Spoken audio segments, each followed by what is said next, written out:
एक गांव के आमिर घर की कहानी, जहां पर अशित बाबू अपना पत्नी सीता देवी, बेटा संतोष और बहू मीरा को लेकर साथ रहता था। कुछ दिन हुआ अशित बाबू अपना काम के लिए बाहर गया है। ऐसे ही एक दिन सुबह।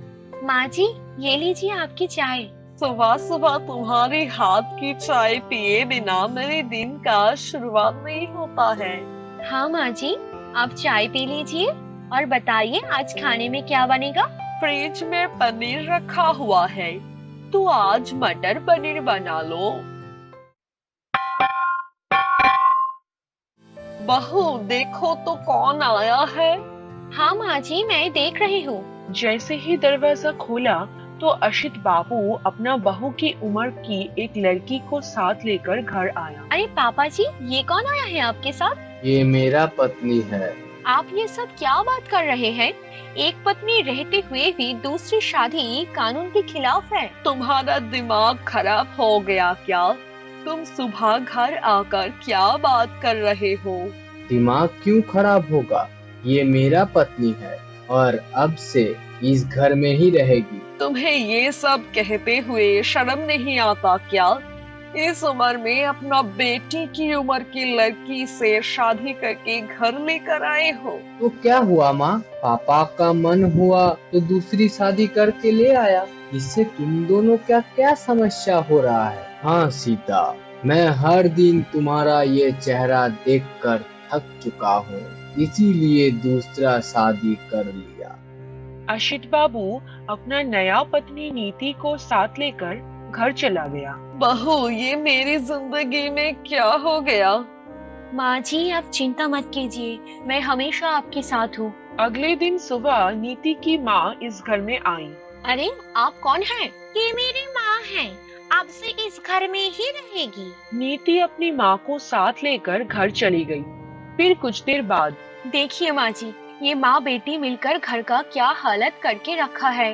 दिन भर सारा खाना खाकर खत्म कर रही है और पूरी घर गंदा कर रही है। हाँ, मैं सब कुछ देख रही हूँ। मैं ये सब सहन भी नहीं पा रही हूँ और कुछ बोल भी नहीं पा रही हूँ। मैं आपको कहा था कि उनके खिलाफ केस कर दीजिए। एक पत्नी होते हुए भी दूसरा शादी करना आईन के खिलाफ है।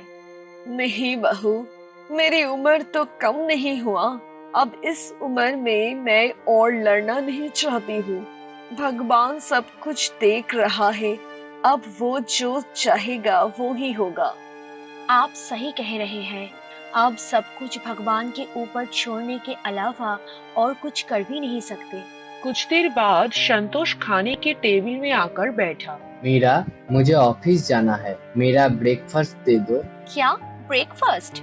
ब्रेकफास्ट के लिए जो खाना बनाई थी, सब कुछ तो वो माँ बेटी मिलकर खा लिया है। तो क्या हुआ? तुम फिर जल्दी से बना दो। हाँ हाँ, जल्द ही बना दो, मैं और माँ भी आ गई हूँ।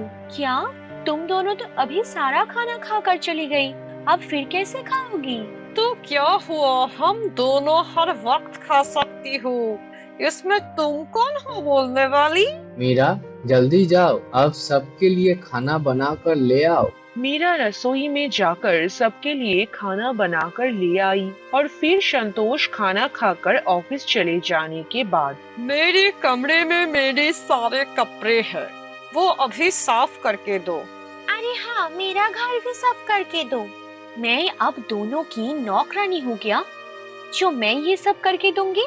जाओ तुम दोनों अपना काम खुद कर लो। क्या कहा तुमने? काम नहीं करोगी?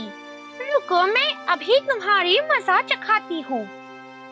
अशित जी, अशित जी, एक बार यहाँ आइए। क्या हुआ नीति, मुझे क्यों बुला रही हो? देखिए ना अशित जी, ये मीरा मुझे उल्टी सीधी बात सुना रही है।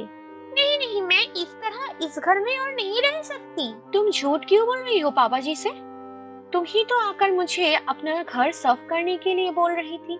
तुम खुद अपना काम नहीं कर सकती क्या? बहू, ठीक से बात करो। इस घर में रहते हुए कोई भी नीति के साथ ऐसा बात नहीं करेगा, वरना बहुत बुरा हो जाएगा। ये कहकर अशित बाबू नीति और आशा देवी चले गए। आपने देखी माँ जी, इस लड़की ने कैसे पापा जी को अपने बस में करके रखी है। हाँ बहू, यही तो देख रही हूँ। अगर आप मेरे बात सुनकर किस कर देती थी तो आज ये दिन नहीं देखना पड़ता। मैं तुमसे कही थी कि मैंने सब कुछ भगवान के ऊपर छोड़ दिया है। आपको पता है माँ जी, इनके वजह से तुम्हारी बेटा भी मेरे साथ बुरा व्यवहार कर रहा है। अब ऐसे और नहीं रह सकती हूँ। चलो माँ जी, हम दोनों पापा जी के साथ बात करके अलग होने का बंदोबस्त करती हूँ। हाँ तो फिर चलो बहू। मीरा और सीता देवी अशित बाबू के घर पर गई।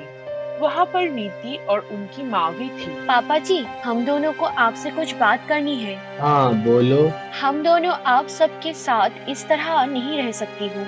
आप हम दोनों को अलग कर दीजिए। क्या अब तुम दोनों अलग रहोगी? हाँ, अगर हम दोनों को अलग कर दोगे तो कम से कम हम दोनों चैन से रह सकेंगे। ठीक है, तुम दोनों को मेरा अपना संपत्ति का आधा हिस्सा दे दूंगा, फिर तुम दोनों अलग रहना।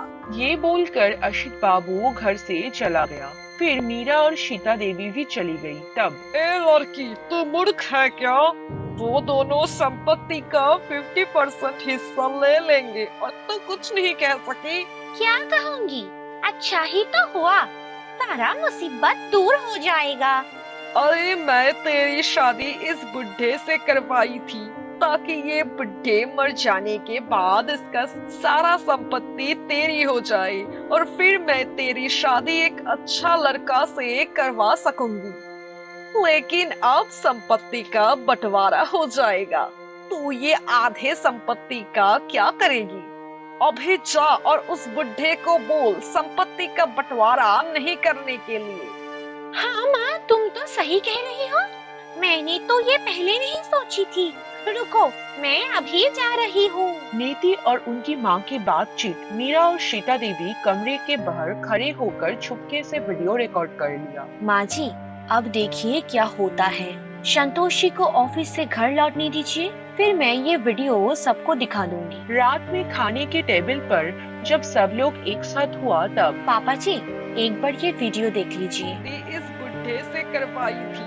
इतना बड़ा हिम्मत तुम दोनों का, मेरे ही घर में बैठकर मेरे ही खिलाफ साजिश रच रही हो। क्या हुआ पापा?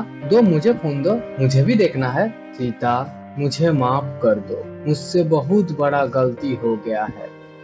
और हाँ नीति, तुम अभी अपनी माँ को लेकर इस घर से निकल जाओ। आशित जी, ये दोनों तुम्हें गलत वीडियो दिखा रही है। ये सब सच नहीं है।